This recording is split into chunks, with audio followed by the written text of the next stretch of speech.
നമസ്കാരം. അമേരിക്കയും ഇറാനും തമ്മിൽ ആണവ വിഷയത്തിൽ ചർച്ചകൾ ഇപ്പോഴും തുടരുകയാണ് എങ്കിൽ പോലും ഇരു രാജ്യങ്ങളും തമ്മിലുള്ള ഒരു യുദ്ധം സമീപഭാവിയിൽ തന്നെ ഉണ്ടാകുമോ എന്നുള്ള സംശയവും വർദ്ധിക്കുകയാണ്.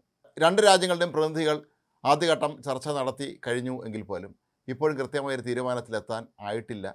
മാത്രമല്ല, അമേരിക്കൻ പ്രസിഡന്റ് ഡൊണാൾഡ് ട്രംപ് പറയുന്നത് ചർച്ച പരാജയപ്പെട്ടാൽ ഇറാനെ ആക്രമിക്കും എന്നുമാണ്. ഇതിനിടയിലാണ് ഇറാൻ റവല്യൂഷണറി റിപ്പബ്ലിക്കൻ ഗാർഡുകൾ കഴിഞ്ഞ ദിവസം ഹോർമുസ് കടലിടുക്കിൽ ഒരു സൈനിക അഭ്യാസ പ്രകടനം നടത്തിയത്.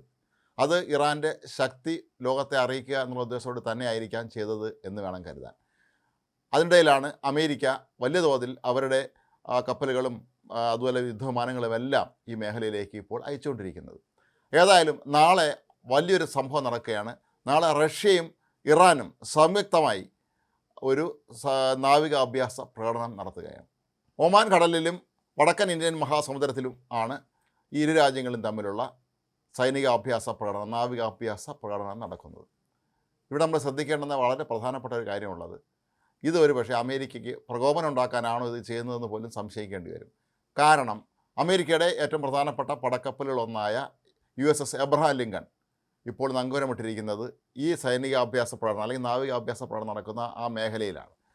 ഒരു പക്ഷേ എബ്രഹാം ലിങ്കൻ്റെ മുന്നിൽ വെച്ചായിരിക്കാം ഈ ഇരു രാജ്യങ്ങളും അവരുടെ ശക്തി തെളിയിക്കുന്ന രീതിയിലുള്ള ഒരു സൈനികാഭ്യാസ പ്രകടനം നടത്തുന്നത്. ഇത് തങ്ങളുടെ ശക്തി ചിലരെ ബോധ്യപ്പെടുത്താൻ വേണ്ടിയാണ് ഇത് ചെയ്യുന്നത് എന്നാണ് ഇറാനും പ്രഖ്യാപിച്ചിരിക്കുന്നത്. സമുദ്ര ഭീകരതയെ ചെറുക്കുക എന്നുള്ളതാണ് തങ്ങളുടെ പ്രധാന ലക്ഷ്യമെന്നാണ് ഇപ്പോൾ ഇറാൻ വ്യക്തമാക്കിയിരിക്കുന്നത്. അതിൻ്റെ അർത്ഥം അമേരിക്ക അവരുടെ നിരവധി പടക്കപ്പലുകളാണ് ഇപ്പോൾ ഈ സമുദ്രത്തിലേക്ക് അയച്ചിട്ടുള്ളത്. പലതും എത്തിക്കൊണ്ടിരിക്കുന്നുണ്ട്. അമേരിക്കയുടെ ഏറ്റവും വലിയ, അതായത് ലോകത്ത് തന്നെ ഏറ്റവും വലിയ പടക്കപ്പലായ USS ജെറാൾഡ് ഫോർഡ് വരെ ഇപ്പോൾ ഇങ്ങോട്ടേക്കുള്ള മാർഗ്ഗത്തിലാണ്. അത് എത്രയും വേഗം ഇറാൻ തീരത്ത് എത്തുമെന്നാണ് കരുതപ്പെടുന്നത്. USS എബ്രഹാം ലിങ്കൺ നേരത്തെ പറഞ്ഞതുപോലെ ഇപ്പോഴും എത്തിക്കഴിഞ്ഞിട്ടുണ്ട്. മാത്രമല്ല, ഇതിനൊക്കെ അകമ്പടിയായി നിരവധി പടക്കപ്പലുകൾ അവിടെ എത്തിയിട്ടുണ്ട്. ഇതൊന്നും കൂടാതെ കഴിഞ്ഞ 24 മണിക്കൂറിനുള്ളിൽ 50-ലധികം യുദ്ധവിമാനങ്ങൾ അമേരിക്ക ഈ മേഖലയിലേക്ക് അയച്ചു എന്നാണ് ഒടുവിൽ കിട്ടുന്ന റിപ്പോർട്ട് സൂചിപ്പിക്കുന്നത്. അതിൽ F-22 ഉണ്ട്, F-16 ഉണ്ട്, F-35 ഉണ്ട്. അമേരിക്കയുടെ ഏറ്റവും നൂതനമായ സാങ്കേതിക സംവിധാനങ്ങളുള്ള 50ഓളം വിമാനങ്ങളെന്ന് പറയുമ്പോൾ അതിൻ്റെ ശക്തി നമുക്ക് ഊഹിക്കാം. കൂടാതെ ഇപ്പോൾ എത്തിയിട്ടുള്ള ഈ പടക്കപ്പലുകളെല്ലാം തന്നെ നിരവധി യുദ്ധവിമാനങ്ങളുണ്ട്. ഏത് നിമിഷം വേണമെങ്കിലും അവയ്ക്ക് പറന്നുയർന്ന് ഇറാന് നേർക്ക് ആക്രമണം നടത്താൻ കഴിയും. അതുപോലെ അമേരിക്കയുടെ കൈവശമുള്ളതുപോലെയുള്ള അത്യന്താധുനിക വിമാനങ്ങളൊന്നും തന്നെ ഇറാൻ്റെ കൈവശവുമില്ല. പണ്ട് മുതലേ തന്നെ അമേരിക്ക ഇറാന് വിലക്കേർപ്പെടുത്തിയ സാഹചര്യത്തിൽ അവരുടെ കൈവശമുള്ള വിമാനങ്ങൾ പോലും അറ്റകുറ്റപ്പണി നടത്താൻ പോലും പറ്റാത്ത അവസ്ഥയിലായിരിക്കുകയാണ് ഇറാൻ. പക്ഷേ അവിടെ മറ്റൊരു സാധ്യതയുള്ളത്, റഷ്യ ഇറാനെ സഹായിക്കാൻ എത്തുകയാണെങ്കിൽ അത് വലിയ തോതിലുള്ള ഒരു ഏറ്റുമുട്ടലിലേക്ക് വഴിവെക്കും എന്ന് തന്നെ കരുതേണ്ടി വരും. ഒരു 3-ാം ലോക മഹായുദ്ധം ഉണ്ടാകുമോ എന്ന് പോലും ഭയപ്പെടുന്ന രീതിയിലാണ് ഇപ്പോൾ കാര്യങ്ങൾ മുന്നോട്ട് പോയിക്കൊണ്ടിരിക്കുന്നത്. നാളെ നടക്കുന്ന സംയുക്ത നാവിക അഭ്യാസ പ്രകടനത്തിൽ റഷ്യയും ഇറാനും ഒരുമിച്ച് നിൽക്കുമ്പോൾ അത് ഒരു പരിധിവരെ അമേരിക്കയ്ക്ക് നൽകുന്ന ഒരു താക്കീതോ മുന്നറിയിപ്പോ കൂടിയായി നമുക്ക് കണക്കാക്കാം. ഇറാനെ അമേരിക്ക ആക്രമിക്കാൻ വന്നാൽ റഷ്യ ഇറാനെ പിന്തുണയ്ക്കും എന്ന് തന്നെയായിരിക്കാം മിക്കവാറും ഈ ഒരു സംയുക്ത നാവികാഭ്യാസ പ്രകടനം കൊണ്ട് അവർ ഉദ്ദേശിക്കുന്നത്. നേരത്തെ എങ്ങും ഇല്ലാതിരുന്നതുപോലെ പെട്ടെന്ന് ഇങ്ങനെയൊരു തീരുമാനത്തിലേക്ക് എന്തുകൊണ്ടാണ് എത്തിയത് എന്ന് ചോദിക്കുമ്പോഴാണ് ഇതിൻ്റെ വിശദാംശങ്ങളിലേക്ക് നമ്മൾ കടന്നു ചെല്ലേണ്ടത്. റഷ്യ ഇറാനും തമ്മിൽ വളരെ നല്ല ബന്ധമാണ് ഇപ്പോഴും തുടരുന്നത്. ഇവരെല്ലാം തന്നെ എണ്ണ സമ്പത്തുള്ള രാജ്യങ്ങളാണ്. അമേരിക്ക ഇറാനെ ലക്ഷ്യമിടുന്നത് എണ്ണ സമ്പത്ത് ലക്ഷ്യമിട്ട് തന്നെയാണ് എന്ന സംശയവും ഇവർക്കെല്ലാവർക്കുമുണ്ട്.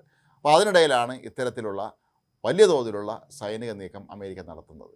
കൂടാതെ ഇസ്രായേലിനെയും അമേരിക്കയ്ക്ക് ഒറ്റയടിക്ക് പണക്കാൻ കഴിയുകയില്ല. ഇസ്രായേൽ ആവശ്യപ്പെടുന്നത് എന്ത് വന്നാലും ഇറാൻ ആക്രമിക്കണമെന്നുള്ളതാണ്. എത്രയോ വർഷങ്ങളായി തങ്ങളെ നിരന്തരമായി ഉപദ്രവിച്ചുകൊണ്ടിരിക്കുന്ന ഇറാനെ ഒരു പാഠം പഠിപ്പിക്കുക എന്നുള്ളത് ഇസ്രായേലിനെ സംബന്ധിച്ചിടത്തോളം വളരെ പ്രധാനപ്പെട്ട കാര്യമാണ്. മാത്രമല്ല, അവിടെ തെരഞ്ഞെടുപ്പ് അടുക്കാൻ പോകുന്ന സമയമാണ്. പ്രധാനമന്ത്രി ബെഞ്ചമിൻ നെതന്യാഹുവിനെ സംബന്ധിച്ചിടത്തോളം അത് ഒരു യുദ്ധവിജയം അവർക്ക് അനിവാര്യമാണ്. അമേരിക്ക ഒരുപക്ഷെ ഇറാൻ ആക്രമിച്ചില്ലെങ്കിൽ പോലും തങ്ങൾ ആക്രമിക്കും എന്നുള്ള നിലപാടിലേക്ക് ഇസ്രായേൽ പോവുകയാണെങ്കിൽ അമേരിക്കയ്ക്ക് അവരെ തീർത്തും തടയാനും കഴിയുകയില്ല. കഴിഞ്ഞ ദിവസം ഇറാനിലെ പരമോന്നത നേതാവായ അയത്തുള്ള അലി ഖമേനി പറഞ്ഞത് അമേരിക്കയ്ക്ക് ഒരു വ്യംഗ്യമായ മുന്നറിയിപ്പാണ് അദ്ദേഹം നൽകിയത്.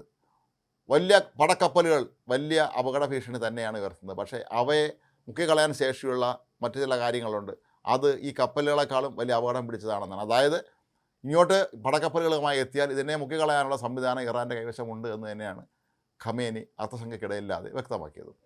ഏതായാലും നാളത്തെ സംയുക്ത നാവിക അഭ്യാസം കൂടി കഴിയുമ്പോൾ കാര്യങ്ങൾ കുറച്ചുകൂടെ വ്യക്തമാകും. ഇറാൻ്റെയും അമേരിക്കയുടെയും ചർച്ചയ്ക്കായി പോയ ഉദ്യോഗസ്ഥന്മാർ എത്രയും വേഗം ഇത് സംബന്ധിച്ച റിപ്പോർട്ട് സമർപ്പിക്കുമെന്നാണ് കരുതപ്പെടുന്നത്. ചർച്ചയിൽ ഉരുത്തിരിഞ്ഞ പ്രധാനപ്പെട്ട വിഷയങ്ങൾ എന്തൊക്കെയാണ് ആണവ നിരോധീകരണവുമായി ബന്ധപ്പെട്ട് പ്രധാനമായി സംഭവിച്ചു തുടങ്ങിയ കാര്യങ്ങളൊക്കെ തന്നെ ഈ റിപ്പോർട്ട് കാണുമായിരിക്കും. പക്ഷേ മറുപടി തൃപ്തികരമല്ലെങ്കിൽ ആക്രമിക്കും എന്നുള്ള ട്രംപിൻ്റെ ഭീഷണി ഒരു വശത്തും, എന്തു വന്നാലും ഇറാൻ ആക്രമിക്കണമെന്നുള്ള ഇസ്രായേലിൻ്റെ താല്പര്യം മറ്റൊരു വശത്തും നിൽക്കുമ്പോൾ അത് ലോകത്തെ ഒരു വലിയ ദുരന്തത്തിലേക്ക് നയിക്കുമോ എന്നാണ് സ്വാഭാവികമായും ഇപ്പോഴും പലരും സംശയിക്കുന്നത്. ഇറാനിലുള്ള അമേരിക്കരോട് അടിയന്തരമായി നാട്ടിലേക്ക് മടങ്ങാൻ ഒരാഴ്ച മുമ്പ് അമേരിക്കൻ സർക്കാർ ആവശ്യപ്പെട്ടതൊക്കെ തന്നെ ഇതിന് മുന്നോടിയായിട്ടാണോ എന്ന് സ്വാഭാവികം നമ്മൾ സംശയിക്കേണ്ടി വരും. ഏതായാലും മേഖല സംഘർഷഭരിതമാണ്. ഇനിയുള്ള ദിവസങ്ങൾ ഏതായാലും ഭീതിയുടേത് തന്നെയാണ്. കാര്യം ആ രാജ്യങ്ങളിലെയൊക്കെ ജനങ്ങൾ ഏറെ ഭയത്തോടുകൂടി തന്നെയായിരിക്കാം ഈ ഒരു സ്ഥിതിഗതിയെ നോക്കിക്കാണുന്നത്.